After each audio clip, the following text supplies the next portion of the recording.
¿Cómo invertir en el sector inmobiliario sin tener que comprar casas? Sí, así como lo escuchas. Si quieres invertir en finca raíz, pero no quieres lidiar con inquilinos ni con la tenencia de un inmueble, los REITs son una muy buena alternativa. Bienvenidos a este episodio de Luis Sigma Show, en el que les contaré sobre los REITs, en los que invertiría en este momento y también en otro momento. Recuerden que el mejor momento para empezar a invertir fue ayer, pero el segundo mejor momento será hoy.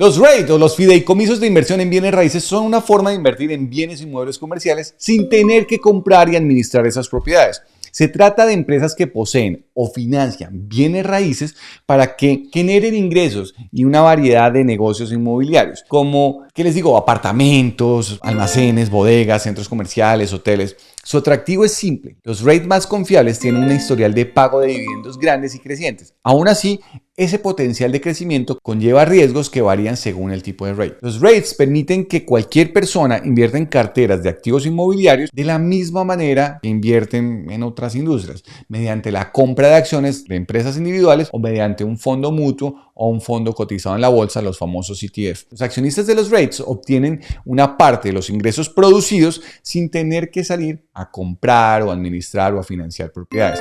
Aproximadamente 145 millones de ciudadanos de Estados Unidos viven en hogares que invierten en REITs a través de sus planes 401k, IRA o planes de pensión y otros fondos de inversión. ¿Cómo funcionan los REITs? Aquí te lo voy a explicar. Fueron creados desde 1960 como una forma para que los inversionistas individuales tuvieran capital en compañías inmobiliarias a gran escala. Este movimiento lo que hizo fue facilitar a los inversores la compra y el comercio también de una cartera inmobiliaria bastante diversificada. Los REITs deben cumplir con ciertos estándares establecidos por el IRS, como les voy a mencionar. 1. Retornar un mínimo del 90% de la renta impositiva o taxable en forma de dividendos a los accionistas cada año.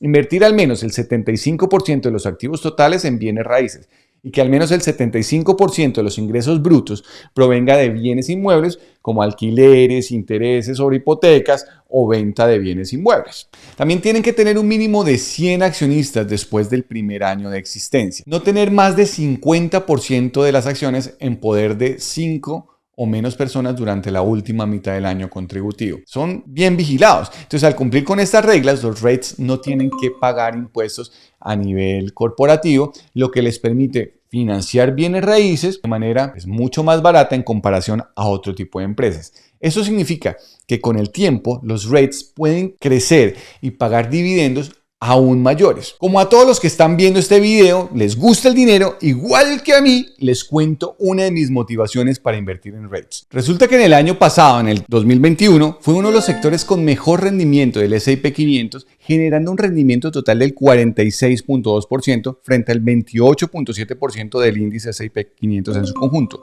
Los inversionistas posicionados en los mejores REITs podrían estar preparados inclusive para un rendimiento mucho mayor en este 2022. La principal razón por la cual los REITs siguen siendo tan populares es por la solidez de sus dividendos. Recuerda, los REITs están obligados a pagar al menos el 90% de sus beneficios taxables como dividendo, a cambio de algunas generosas exenciones fiscales. El sector inmobiliario del S&P 500 presenta actualmente una rentabilidad por dividendo del 2.5%. Eso es promedio.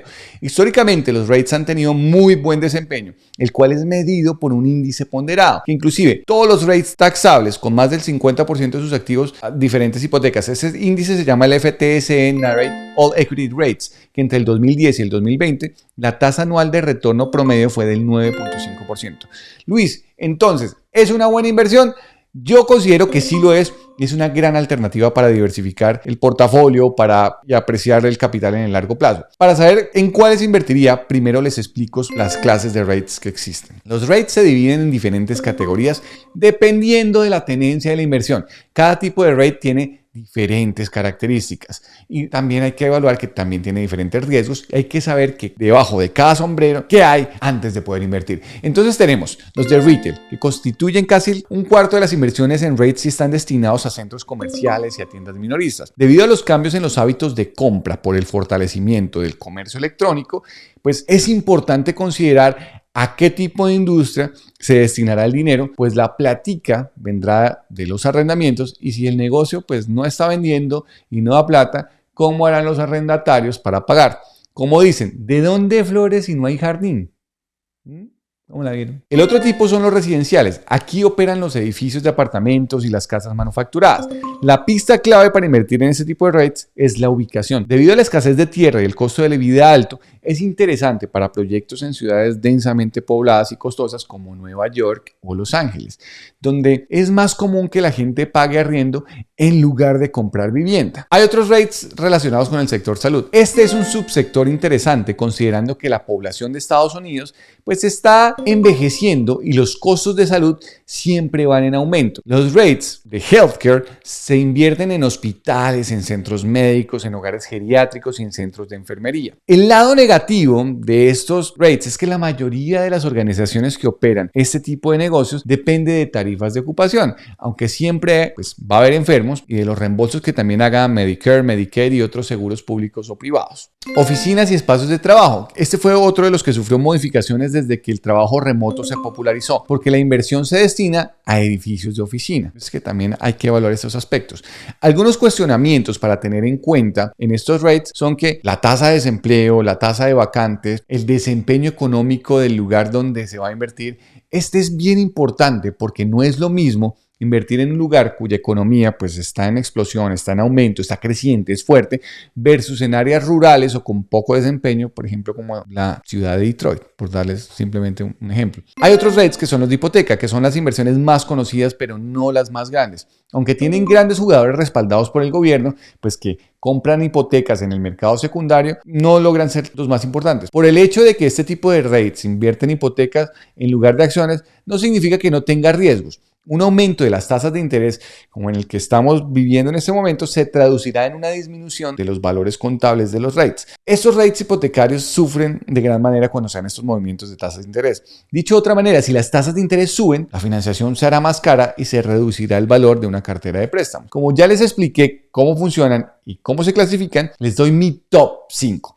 Por favor, tengan en cuenta que a diferencia de otras industrias, la de bienes raíces típicamente se beneficia de la inflación. Esto se debe a que la variación de los precios del consumidor, que como conocemos como la inflación, permite aumentar los precios de los alquileres y de paso pues valoriza los activos, haciendo que las carteras de los REITs pues sean también más valiosas. El primero de ellos es Iron Mountain, IRM. Su negocio original fue el almacenamiento físico y en los últimos años ha hecho una transición al almacenamiento de datos digitales. El 95% de sus clientes son empresas del listado del Fortune 1000. La empresa proyectada alcanza un EBITDA por 375 millones, lo cual estará entregando dividendos por el 5.4% y una valorización de mercado de 13.3 billones de dólares. El segundo es Medical Property Trust, el MPW. Operan hospitales y centros de rehabilitación en 52 sistemas de salud de Estados Unidos y otros 9 países. Podríamos pensar que este es uno de los REITs más seguros porque sus arrendatarios son organizaciones muy grandes que además asumen todos los costos de la propiedad. La rentabilidad por dividendo es del 5.1%. En la era de la información digital, Realty DLR es mi tercera opción. Es una de las acciones inmobiliarias más grandes del país,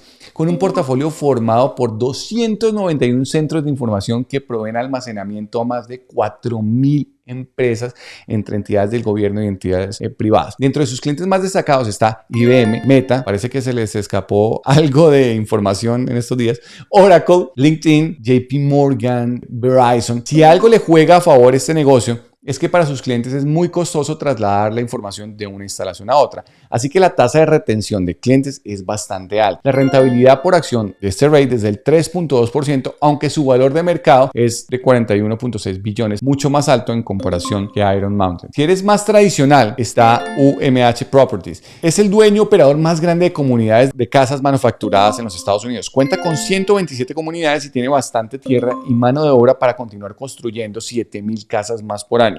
Después de varios años de un comportamiento bastante mediocre, está ofreciendo una rentabilidad por dividendo del 3.4%. ¿Se les antoja una hamburguesita o sándwich? El Essential Property Realty Trust, el EPRT, tiene alrededor de 1.400 propiedades que son arrendadas a unos 300 ocupantes. ¿Y quiénes son los arrendatarios?